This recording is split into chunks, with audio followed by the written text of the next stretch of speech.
የኦርቶዶክስ ዲያቆን ነኝ፣ ግን የምሰራው ገንዘብ የምቀበለው ከፕሮቴስታንት ነው፣ መጽሐፍ ቅዱስን መወስደው ከፕሮቴስታንት ነው ብሎ ለኦርቶዶክስ ቤተክርስቲያን ገዳማት መጽሐፍ የማደል ሸክም አለኝ የሚል ሌባ አጭበርባሪ ግለሰብ ነው ማሳያችሁ።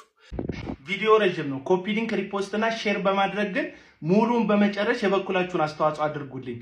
ይህንን ቪዲዮ እንስማውስ። አማራ ብቻ ነው ስልጣን ላይ መቀመጥ ያለበት፣ አማራ ብቻ ነው ሊቀ ጳጳስ መሆን ያለበት የሚል አስተሳሰብ ያላቸው ጭንቅላታቸው የቀነጨረ ትውልድ እየበዛ ስለሆነ እኛ ሰላማችንን መንግስት እንዲያስጠብቅ ፈልጋለሁ። ይህ ቪዲዮ አናታቸው ላይ አክሲማ ለደፉ፣ በእጃቸው በትረሙስ የያዙ፣ በቀኝ እጃቸው መስቀል በግራ እጃቸው ደግሞ የጦር መሳሪያን ይዘው በአዲስ አበባና ዙሪያ ላይ የሚገኙ ወጣቶችን ለጽንፍ እያደራጁ ላሉ ሊቃነ ጳጳሳት እንዲደርስልኝ ይፈልጋሉ። በዋነኝነት ግን ለፌደራል ፖሊስና ለክቡር ጠቅላይ ሚኒስትር ዶክተር አብይ አህመድ እንዲደርስ ስለምፈልግ በደንብ ኮፒ ሊንክ፣ በደንብ ሪፖስት እንድታደርጉ ትብብራችሁን ጠይቃለሁ። ነገሩ እንዲህ ነው። ከዚህ ቀደም አርሲና አካባቢዋ ላይ ብዙ ኦርቶዶክሶች ኦርቶዶክስ ስለሆኑ ብቻ አንገታቸው ላይ ማተብ ስላሰሩ በማለት በአፋቸው ብዙ ኢትዮጵያውያንን ሲገድሉ ኖረዋል። አሁን ላይ ደግሞ ይሄ እየተነቃባቸው ሲመጣ አንዳንድ ሊቃነ ጳጳሳት በሰሜኑ በኩል ላይ ያለውን ውጊያ ሐላል እየደገፉ እንደሆነ እናውቃለን። ይህ ማለት አንዳንድ ገዳማትና አድባራትን ለማሰራት በማለት የአዲስ አበባን ወጣት እዚህ ሶሻል ሚዲያ ላይ የሚርመሰመሱ ዩቲዩበርና ቲክቶክ አርቲስቶችን በመያዝ እየተደራጁ እንደሆነ እናውቃለን። እኛ ሰላም ፈላጊ ትውልድ ስለሆንን ይህንን ነገር መንግስት ይችላል ሊለው አይገባም። ይህንን ነገር የምናገረው እጄ ላይ ባለ በቂ ማስረጃ ነው። ስለዚህ በኢትዮጵያ ኦርቶዶክስ ተዋሕዶ ቤተክርስቲያን ስም ገዳማት እናሰራለን፣ አድባራትን እናሰራለን እያሉ በየዕለቱ የሚሰበሰበው ገንዘብ በሰሜኑ አካባቢ ላይ የሚደረገውን ጦርነት እየደገፈ ስለሆነ እኛ ደግሞ ሰላም ፈላጊ ትውልድ ስለሆንን ሰላም ስለምንፈልግ መንግስት ሰላማችንን እንዲያስጠብቅልን ይህንን መረጃ ለማጋራት ወዳለሁ። ሁላችሁም ይህንን ቪዲዮ በደንብ ኮፒ ሊንክ፣ በደንብ ሪፖስት አድርጉልኝ። በኢትዮጵያ ኦርቶዶክስ ተዋሕዶ ቤተክርስቲያን ስር ላይ የተቀመጡ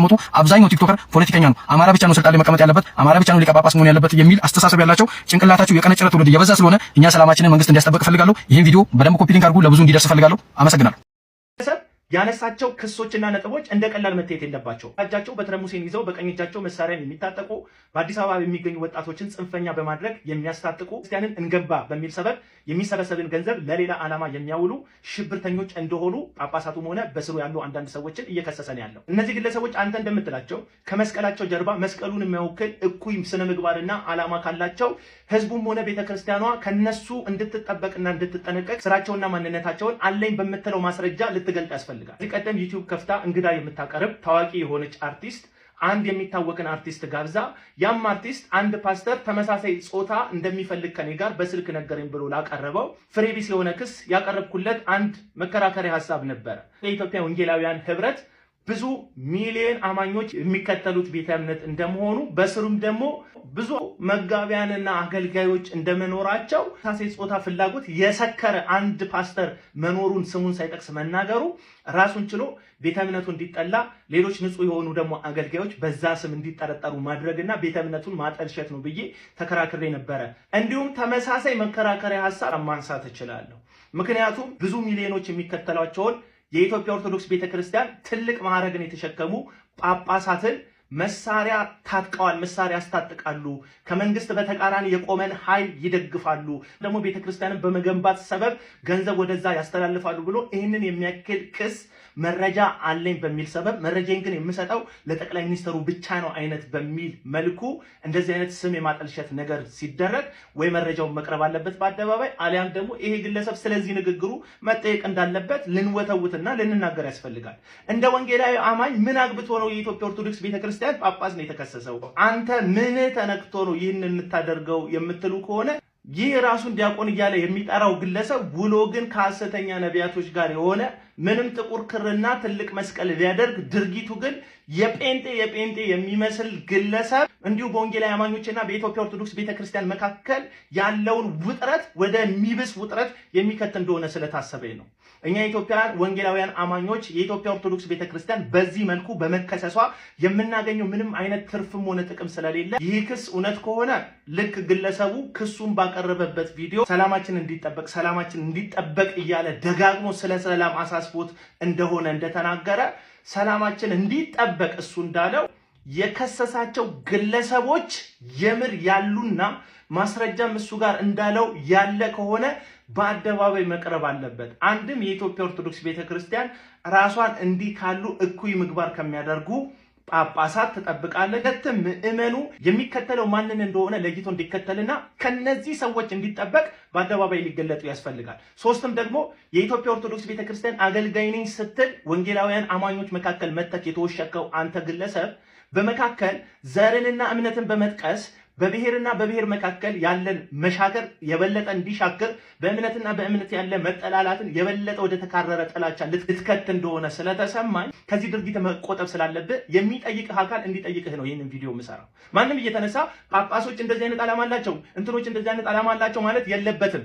የቪዲዮ ማስረጃ አምጥተህ ቢሆን እሰየው፣ የሰነድ ማስረጃ አምጥተህ ቢሆን ደግ አደረገላለሁ። ምንም በሌለበት ግን የጳጳሶችን ቆብና በትረ ሙሴን አድርገህ ጉዳይክን ደግሞ የሀገሪቱ የበላይ ባለስልጣን የሆነውን ጠቅላይ ሚኒስትሩን በመጥቀስ ልታጫጩ ፈልጋልና ልትጠየቅ ይገባካል። ማን ነው ሽብርተኛ? ማወቅ እንፈልጋለን። የትኛው አካል ነው ጳጳስ መሆን ያለበት አማራ ብቻ ነው ሲል የሰማከው?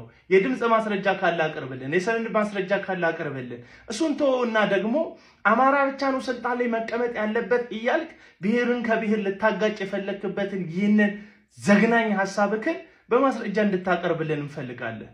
ካልሆነ ግን ከልብክ የመነጨ ጥላቻ ከኋላክ አጀንዳ ተቀብለክ እያራገብክ እንደሆነ መናገር ያስፈልገናል። ሁላችንም ኢትዮጵያውያን እንደመሆናችን ለሀገራችን ሰላም የበኩላችንን አስተዋጽኦ ማድረግ እንዳለብን ባምንም እንደዚህ ያሉ ግን መስቀል አድርገው ሌላ ቤተ እምነት እየተከተሉ በግድ ኦርቶዶክስ ነኝ እያሉ ዘርን ከዘር ሃይማኖትን ከሃይማኖት ማጋጨት አጀንዳ ከኋላ እንደተቀበሉ የሚያሳብቅባቸውን ሰዎች መታገስ ግን አልችልም። አዎ ኢትዮጵያ የሁላችንም ናት።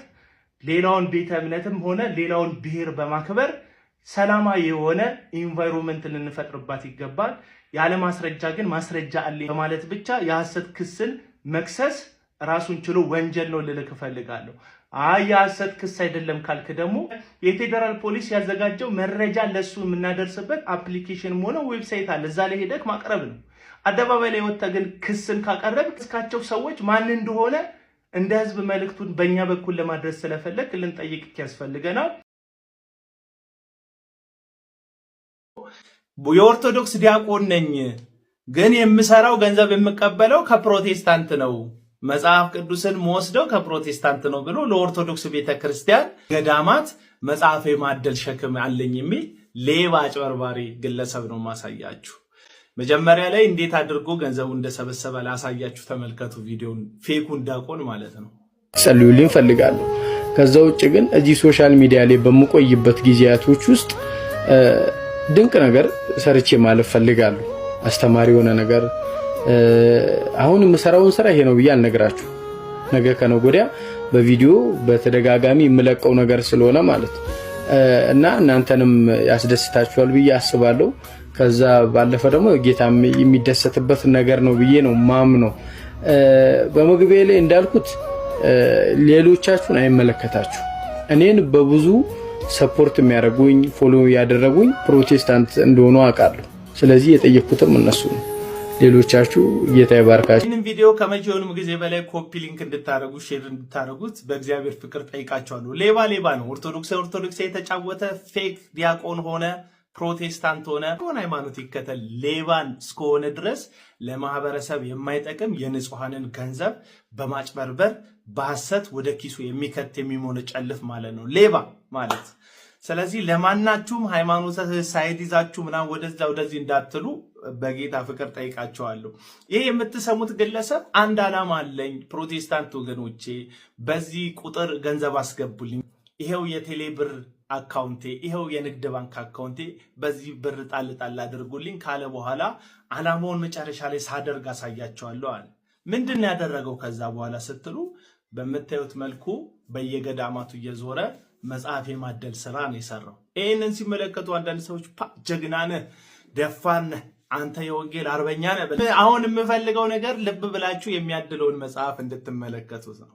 ይህ በእጁ ላይ የያዘው ገንዘብ ሰብስቤበታለሁ፣ ይሄን ላደርግ ነው ዓላማ አድርጌ የተነሳውበት ያለው መጽሐፍ ግን መጽሐፍ ቅዱስን ለመግዛት አቅም ላጠራቸው ሰዎች በብዙ ስፖንሰር በነፃ እንዲሰጥ ታስቦ ታልሞ የተዘጋጀ መጽሐፍ ነው። ካላመናችሁኝ ይህንን ነገር ተመልከቱትማ። ምን ይላል ጽሑፉ ከኋላ? እሱ የያዘው መጽሐፍ በነፃ የሚሰጥ ወይም የማይሸጥ የሚል ተጽፎበታል። እሱ ግን ገንዘብ ስጡኝ ካለ በኋላ ገንዘቡን በአካውንት ከሰበሰበ በኋላ የማይሸጡ መጽሐፍቶችን ሰብስቦ ነው ወደዚህ ገዳም ሄደው። ይሄ ጥርት ያለ ግልጥ ያለ ሌብነት ነው። አንድም በገንዘብ ያልገዛከውን ነገር ይዘህ ለመሄድ ገንዘብ ከህዝብ ሰብስበክ ከዛ እንደ ወንጌል አገልጋይ መጫወት ሞሽላቃነት፣ ሌብነት ይባላል። በኢትዮጵያ ኦርቶዶክስ ተዋሕዶ ቤተክርስቲያን ስር ላይ የተቀመጡ አብዛኛው ቲክቶከር ፖለቲከኛ ነው፣ አማራ ብቻ ነው ስልጣን ላይ መቀመጥ ያለበት፣ አማራ ብቻ ነው ሊቀ ጳጳስ መሆን ያለበት የሚል አስተሳሰብ ያላቸው ጭንቅላታቸው የቀነጨረ ትውልድ እየበዛ ስለሆነ እኛ ሰላማችንን መንግስት እንዲያስጠብቅ ፈልጋለሁ። ይህን ቪዲዮ በደንብ ኮፒ ሊንክ አድርጉ፣ ለብዙ እንዲደርስ ፈልጋለሁ። አመሰግናለሁ። ይህ ግለሰብ ያነሳቸው ክሶችና ነጥቦች እንደ ቀላል መታየት የለባቸው። እጃቸው በትረ ሙሴን ይዘው በቀኝ እጃቸው መሳሪያን የሚታጠቁ በአዲስ አበባ የሚገኙ ወጣቶችን ጽንፈኛ በማድረግ የሚያስታጥቁ ክርስቲያንን እንገንባ በሚል ሰበብ የሚሰበሰብን ገንዘብ ለሌላ ዓላማ የሚያውሉ ሽብርተኞች እንደሆኑ ጳጳሳቱም ሆነ በስሩ ያሉ አንዳንድ ሰዎችን እየከሰሰን ያለው እነዚህ ግለሰቦች አንተ እንደምትላቸው ከመስቀላቸው ጀርባ መስቀሉን የሚያወክል እኩይ ስነ ምግባርና ዓላማ ካላቸው ህዝቡም ሆነ ቤተክርስቲያኗ ከነሱ እንድትጠበቅና እንድትጠነቀቅ ስራቸውና ማንነታቸውን አለኝ በምትለው ማስረጃ ልትገልጥ ያስፈልጋል። ቀደም ዩቲዩብ ከፍታ እንግዳ የምታቀርብ ታዋቂ የሆነች አርቲስት አንድ የሚታወቅን አርቲስት ጋብዛ ያም አርቲስት አንድ ፓስተር ተመሳሳይ ጾታ እንደሚፈልግ ከኔ ጋር በስልክ ነገረኝ ብሎ ላቀረበው ፍሬቢስ የሆነ ክስ ያቀረብኩለት አንድ መከራከሪያ ሐሳብ ነበር። የኢትዮጵያ ወንጌላውያን ህብረት ብዙ ሚሊዮን አማኞች የሚከተሉት ቤተ እምነት እንደመሆኑ በስሩም ደግሞ ብዙ መጋቢያንና አገልጋዮች እንደመኖራቸው ተመሳሳይ ጾታ ፍላጎት የሰከረ አንድ ፓስተር መኖሩን ስሙን ሳይጠቅስ መናገሩ ራሱን ችሎ ቤተ እምነቱ እንዲጠላ ሌሎች ንጹህ የሆኑ ደግሞ አገልጋዮች በዛ ስም እንዲጠረጠሩ ማድረግና ቤተ እምነቱን ማጠልሸት ነው ብዬ ተከራክሬ ነበረ። እንዲሁም ተመሳሳይ መከራከሪያ ሐሳብ ማንሳት እችላለሁ። ምክንያቱም ብዙ ሚሊዮኖች የሚከተሏቸውን የኢትዮጵያ ኦርቶዶክስ ቤተክርስቲያን ትልቅ ማዕረግን የተሸከሙ ጳጳሳትን መሳሪያ ታጥቀዋል፣ መሳሪያ ያስታጥቃሉ፣ ከመንግስት በተቃራኒ የቆመን ኃይል ይደግፋሉ፣ ደግሞ ቤተክርስቲያንን በመገንባት ሰበብ ገንዘብ ወደዛ ያስተላልፋሉ ብሎ ይህንን የሚያክል ክስ መረጃ አለኝ በሚል ሰበብ መረጃን ግን የምሰጠው ለጠቅላይ ሚኒስትሩ ብቻ ነው አይነት በሚል መልኩ እንደዚህ አይነት ስም የማጠልሸት ነገር ሲደረግ ወይ መረጃውን መቅረብ አለበት በአደባባይ አሊያም ደግሞ ይሄ ግለሰብ ስለዚህ ንግግሩ መጠየቅ እንዳለበት ልንወተውትና ልንናገር ያስፈልጋል። እንደ ወንጌላዊ አማኝ ምን አግብቶ ነው የኢትዮጵያ ኦርቶዶክስ ቤተክርስቲያን ጳጳስ ነው የተከሰሰው? አንተ ምን ተነክቶ ነው ይህን የምታደርገው የምትሉ ከሆነ ይህ ራሱን ዲያቆን እያለ የሚጠራው ግለሰብ ውሎ ግን ከሐሰተኛ ነቢያቶች ጋር የሆነ ምንም ጥቁር ክርና ትልቅ መስቀል ቢያደርግ ድርጊቱ ግን የጴንጤ የሚመስል ግለሰብ እንዲሁ በወንጌላዊ አማኞችና በኢትዮጵያ ኦርቶዶክስ ቤተክርስቲያን መካከል ያለውን ውጥረት ወደሚብስ ውጥረት የሚከት እንደሆነ ስለታሰበ ነው። እኛ ኢትዮጵያውያን ወንጌላውያን አማኞች የኢትዮጵያ ኦርቶዶክስ ቤተክርስቲያን በዚህ መልኩ በመከሰሷ የምናገኘው ምንም አይነት ትርፍም ሆነ ጥቅም ስለሌለ ይህ ክስ እውነት ከሆነ ልክ ግለሰቡ ክሱን ባቀረበበት ቪዲዮ ሰላማችን እንዲጠበቅ እያለ ደጋግሞ ስለ ሰላም አሳስቦት እንደሆነ እንደተናገረ ሰላማችን እንዲጠበቅ እሱ እንዳለው የከሰሳቸው ግለሰቦች የምር ያሉና ማስረጃም እሱ ጋር እንዳለው ያለ ከሆነ በአደባባይ መቅረብ አለበት። አንድም የኢትዮጵያ ኦርቶዶክስ ቤተክርስቲያን ራሷን እንዲህ ካሉ እኩይ ምግባር ከሚያደርጉ ጳጳሳት ተጠብቃለች። ሁለትም ምእመኑ የሚከተለው ማንን እንደሆነ ለይቶ እንዲከተልና ከነዚህ ሰዎች እንዲጠበቅ በአደባባይ ሊገለጡ ያስፈልጋል። ሶስትም ደግሞ የኢትዮጵያ ኦርቶዶክስ ቤተክርስቲያን አገልጋይ ነኝ ስትል ወንጌላውያን አማኞች መካከል መተክ የተወሸከው አንተ ግለሰብ በመካከል ዘርንና እምነትን በመጥቀስ በብሔርና በብሔር መካከል ያለን መሻከር የበለጠ እንዲሻክር በእምነትና በእምነት ያለ መጠላላትን የበለጠ ወደ ተካረረ ጥላቻ ልትከት እንደሆነ ስለተሰማኝ ከዚህ ድርጊት መቆጠብ ስላለብህ የሚጠይቅህ አካል እንዲጠይቅህ ነው ይህንን ቪዲዮ የምሰራው። ማንም እየተነሳ ጳጳሶች እንደዚህ አይነት ዓላማ አላቸው፣ እንትኖች እንደዚህ አይነት ዓላማ አላቸው ማለት የለበትም። የቪዲዮ ማስረጃ አምጥተህ ቢሆን እሰየው፣ የሰነድ ማስረጃ አምጥተህ ቢሆን ደግ አደረገላለሁ። ምንም በሌለበት ግን የጳጳሶችን ቆብና በትረ ሙሴን አድርገህ ጉዳይክን ደግሞ የሀገሪቱ የበላይ ባለስልጣን የሆነውን ጠቅላይ ሚኒስትሩን በመጥቀስ ልታጫጩ ፈልጋልና ልትጠየቅ ይገባካል። ማን ነው ሽብርተኛ? ማወቅ እንፈልጋለን። የትኛው አካል ነው ጳጳስ መሆን ያለበት አማራ ብቻ ነው ሲል የሰማከው? የድምፅ ማስረጃ ካለ አቅርብልን፣ የሰነድ ማስረጃ ካለ አቅርብልን። እሱን ተወውና ደግሞ አማራ ብቻ ነው ስልጣን ላይ መቀመጥ ያለበት እያልክ ብሔርን ከብሔር ልታጋጭ የፈለክበትን ይህንን ዘግናኝ ሐሳብክን በማስረጃ እንድታቀርብልን እንፈልጋለን። ካልሆነ ግን ከልብክ የመነጨ ጥላቻ ከኋላክ አጀንዳ ተቀብለክ እያራገብክ እንደሆነ መናገር ያስፈልገናል። ሁላችንም ኢትዮጵያውያን እንደመሆናችን ለሀገራችን ሰላም የበኩላችንን አስተዋጽኦ ማድረግ እንዳለብን ባምንም እንደዚህ ያሉ ግን መስቀል አድርገው ሌላ ቤተ እምነት እየተከተሉ በግድ ኦርቶዶክስ ነኝ እያሉ ዘርን ከዘር ሃይማኖትን ከሃይማኖት ማጋጨት አጀንዳ ከኋላ እንደተቀበሉ የሚያሳብቅባቸውን ሰዎች መታገስ ግን አልችልም። አዎ ኢትዮጵያ የሁላችንም ናት። ሌላውን ቤተ እምነትም ሆነ ሌላውን ብሔር በማክበር ሰላማዊ የሆነ ኢንቫይሮንመንት ልንፈጥርባት ይገባል። ያለ ማስረጃ ግን ማስረጃ አለኝ በማለት ብቻ የሐሰት ክስን መክሰስ ራሱን ችሎ ወንጀል ነው ልልክ ፈልጋለሁ። የሐሰት ክስ አይደለም ካልክ ደግሞ የፌደራል ፖሊስ ያዘጋጀው መረጃ ለሱ የምናደርስበት አፕሊኬሽን ሆነ ዌብሳይት አለ። እዛ ላይ ሄደክ ማቅረብ ነው። አደባባይ ላይ ወጥተህ ግን ክስን ካቀረብክ እስካቸው ሰዎች ማን እንደሆነ እንደ ህዝብ መልእክቱን በእኛ በኩል ለማድረስ ስለፈለክ ልንጠይቅክ ያስፈልገናል። ሰላም ሁኑ።